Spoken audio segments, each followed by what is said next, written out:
चीन को उसकी ही मांद में भारत ने घेरा, कसा दिया ब्रह्मोस का चक्रव्यूह। चीन को भनक तक नहीं लगी और चारों तरफ से ब्रह्मोस के निशाने पर आ गया ड्रैगन। फिलीपींस फिर दे रहा है भयंकर ऑर्डर। इंडोनेशिया भी खरीद रहा सबसे घातक मिसाइल।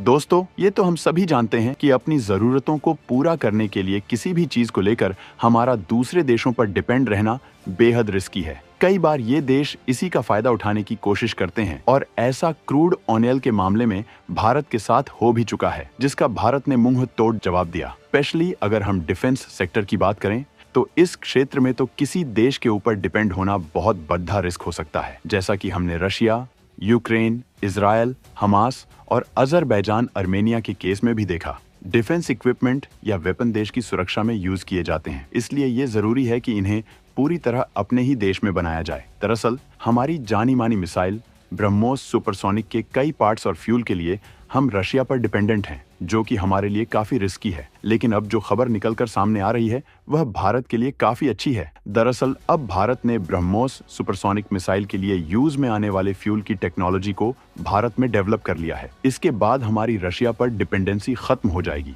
दरअसल दोस्तों, भारत की सबसे खतरनाक मिसाइलों में गिनी जाने वाली ब्रह्मोस सुपरसोनिक मिसाइल 2001 में बनकर तैयार हो गई थी। हालांकि इस मिसाइल को ब्रह्मोस एयरोस्पेस के द्वारा भारत में ही मैन्युफैक्चर किया गया था, लेकिन इसके कई सारे पार्ट्स हम रशिया से इंपोर्ट कर रहे थे। लेकिन अब धीरे धीरे ये सारे पार्ट्स भारत के अंदर बनाए जाने लगे हैं, जो कि भारत के लिए बहुत बड़ी कामयाबी है। सिर्फ पार्ट्स ही नहीं, बल्कि इस मिसाइल को चलाने के लिए यूज होने वाला फ्यूल भी हम रशिया से इंपोर्ट करते थे। अब इस फ्यूल को प्रोड्यूस करने की टेक्नोलॉजी को भारत ने डेवलप कर लिया है। फ्यूल मिसाइल के लिए एक तरह से सोल का काम करता है, क्योंकि फ्यूल की वजह से ही कोई मिसाइल हवा में ट्रेवल कर पाती है। ऐसे में जरा सोचिए, कल को भारत किसी युद्ध में फंस जाता है और किसी वजह से रशिया भारत को फ्यूल इंपोर्ट नहीं कर पाता, तो ऐसी सिचुएशन में भारत तो पूरी तरह से फंस जाएगा। इसीलिए डिफेंस इक्विपमेंट के लिए दूसरे देशों पर निर्भर होना बहुत रिस्की है। वैसे तो रशिया भारत का अच्छा दोस्त है, लेकिन अगर रूस के पास खुद फ्यूल की शॉर्टेज हो जाए या फिर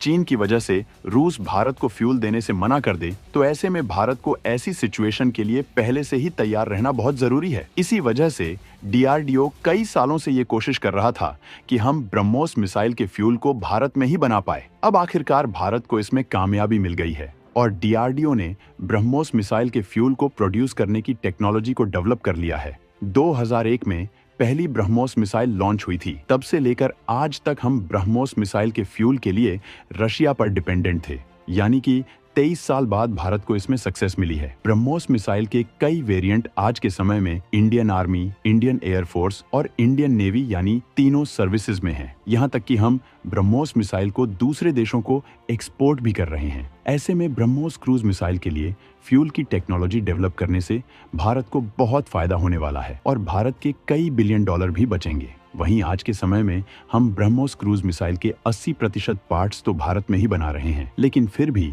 20% पार्ट्स के लिए रशिया पर डिपेंडेंट है। अब इंडियन गवर्नमेंट ये कोशिश कर रही है कि मेक इन इंडिया के तहत इन पार्ट्स को भी भारत में ही बनाया जाए और भारत डिफेंस सेक्टर में पूरी तरह से आत्मनिर्भर बन सके। दोस्तों, अगर आपको नहीं पता तो बता दे कि सुपरसोनिक ब्रह्मोस मिसाइल के रहते हुए भारत, चीन और दूसरे किसी भी देश के खिलाफ क्रूज मिसाइल के क्षेत्र में सबसे ऊपर है। लेकिन भविष्य में इस क्षेत्र में टॉप पर बने रहने के लिए हमें हाइपरसोनिक क्रूज मिसाइल को डेवलप करने की जरूरत है। हाइपरसोनिक क्रूज मिसाइल महत्वपूर्ण इसलिए है क्योंकि क्रूज मिसाइल रडार को चकमा देते हुए अपने टारगेट को तबाह करते हैं और सरफेस के काफी नजदीक उड़ान भरते हैं, जिसकी वजह से इस भविष्य की तकनीक को विकसित करने के लिए हम ब्रह्मोस मिसाइल के हाइपरसोनिक वर्जन ब्रह्मोस 2 पर काम करने पर आगे बढ़ना चाहते हैं, जो रूस के साथ ज्वाइंट डेवलपमेंट के तहत बनाया जाएगा। हाइपरसोनिक ब्रह्मोस मिसाइल की रफ्तार आवाज से 7 गुना तेज होगी और ये 500 से 800 किलोमीटर की दूरी तक दुश्मन को तबाह करने में सक्षम होगी। इसका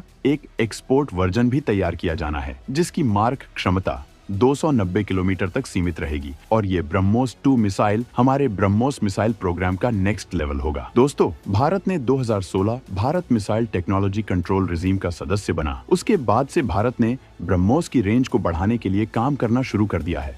MTCR एक ऐसी संस्था है जो कि लॉन्ग रेंज मिसाइल या लॉन्ग रेंज ड्रोन के प्रसार को कंट्रोल करती है। अंतर्राष्ट्रीय कानून के तहत कोई भी देश 300 किलोमीटर से ज्यादा मार करने वाली मिसाइल को दूसरे देश को नहीं बेच सकता। भारत और रूस ने जब साझा डेवलपमेंट करते हुए ब्रह्मोस बनाई थी तो इसकी मारक क्षमता 290 किलोमीटर रखी गई थी। लेकिन जैसे ही 2016 में MTCR का सदस्य बना तो भारत के लिए ब्रह्मोस की रेंज को बढ़ाने के रास्ते खुल गए। रूस अब आधिकारिक तौर पर ब्रह्मोस की रेंज को बढ़ाने के लिए भारत की मदद कर सकता है। ब्रह्मोस की रेंज को 290 किलोमीटर से आगे बढ़ाने का काम जारी है। इसे 400 से 600 किलोमीटर मारक क्षमता देने के लिए भारतीय वैज्ञानिक जुटे हुए हैं। हाल ही में भारतीय वायुसेना ने सुखोई लड़ाकू विमान से ब्रह्मोस एक्सटेंडेड रेंज का सफल परीक्षण किया था। इसकी मारक क्षमता 400 किलोमीटर से ज्यादा थी। दुनिया की सबसे खतरनाक सुपरसोनिक क्रूज मिसाइल सिस्टम अगर उन देशों की सेना में शामिल हो जाता है जिनकी समुद्री सीमा से होते हुए चीनी एनर्जी ट्रेड आगे बढ़ता है, तो यह चीन के लिए किसी दम घोंटने वाली स्थिति से कम नहीं होगा। चीन की अगर कमर तोड़नी है तो उसके एनर्जी ट्रेड को निशाना बनाना होगा। यह बात साउथ चाइना सी में चीन के प्रताड़ित देश भी जानते हैं। उसका इलाज अब भारतीय ब्रह्मोस के तौर पर ढूंढ लिया है। फिलीपींस के बाद इंडोनेशिया दूसरा देश है जिसने ब्रह्मोस की खरीद की इच्छा जाहिर की थी। बात आगे बढ़ी और अब डील अपने फाइनल स्टेज पर है। $450 मिलियन की इस डील का ऐलान इंडोनेशिया के राष्ट्रपति के भारत दौरे के दौरान भी हो सकता है। मलेशिया और इंडोनेशिया के बीच मलक्का स्ट्रेट से चीन का 80% एनर्जी ट्रेड गुजरता है। लिहाजा ड्रैगन के लिए यह डील ताबूत में आखिरी कील साबित होगी, क्योंकि दोस्तों इससे पहले फिलीपींस ने भारत के साथ $375 मिलियन में 3 मिसाइल बैटरी का करार किया था। फिलीपींस को ब्रह्मोस की सप्लाई भी शुरू हो चुकी है। अब इंडोनेशिया के साथ अगर करार होता है तो सबसे बड़ी मुसीबत चीन के लिए खड़ी हो जाएगी। दरअसल साउथ चाइना सी और उसके आसपास के देशों को चीन धमकाने में कोई कोर कसर नहीं छोड़ता। उनके एक्सक्लूसिव इकोनॉमिक जोन में भी अपना कब्जा करता रहता है। फिलीपींस के साथ चीन के रिश्ते 2009 के बाद से और खराब हो गए।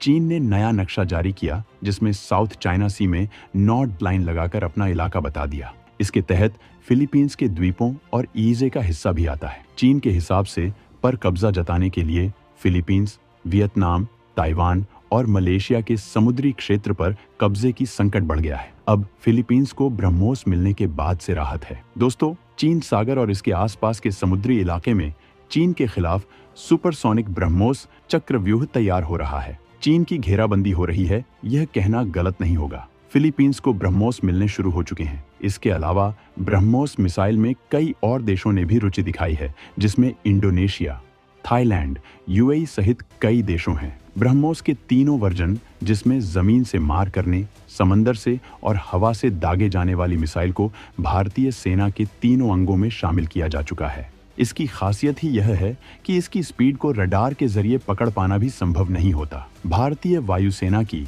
एक ब्रह्मोस लैंड वर्जन मिसाइल गलती से पाकिस्तान की तरफ फायर हो गई थी। मिसाइल 100 किलोमीटर पाकिस्तान के अंदर जाकर गिरी, लेकिन पाकिस्तान के रडार उसे ट्रैक तक नहीं कर पाई थी। जो रडार पाकिस्तान के पास है वह चीनी है। इससे यह तो साफ हो गया है कि चीन जैसे देश के पास ब्रह्मोस को ट्रैक करने की तकनीक नहीं है। दोस्तों, वियतनाम भी भारत के साथ लगभग 700 मिलियन अमेरिकी डॉलर के मूल्य की मिसाइल खरीदने के लिए बातचीत कर रहा है, जो इंडोनेशिया के सौदे से बड़ा होगा। हालांकि यह अभी स्पष्ट नहीं है कि कौन सा देश पहले सौदा करेगा। जो भी करेगा वह ब्रह्मोस क्रूज मिसाइल प्राप्त करने वाला दूसरा देश बनने का गौरव प्राप्त करेगा। मलेशिया ने भी ब्रह्मोस मिसाइल खरीदने में गहरी रुचि दिखाई है, लेकिन फिलीपींस, इंडोनेशिया और वियतनाम के विपरीत वो एंटी शिप वेरिएंट पर ध्यान केंद्रित कर रहे हैं। मलेशिया कथित तौर पर ब्रह्मोस NG लेना चाह रहा है, जो मौजूदा सुपरसोनिक क्रूज मिसाइल का एक अधिक कॉम्पैक्ट वेरिएंट है। दोस्तों, चीन ने इन देशों को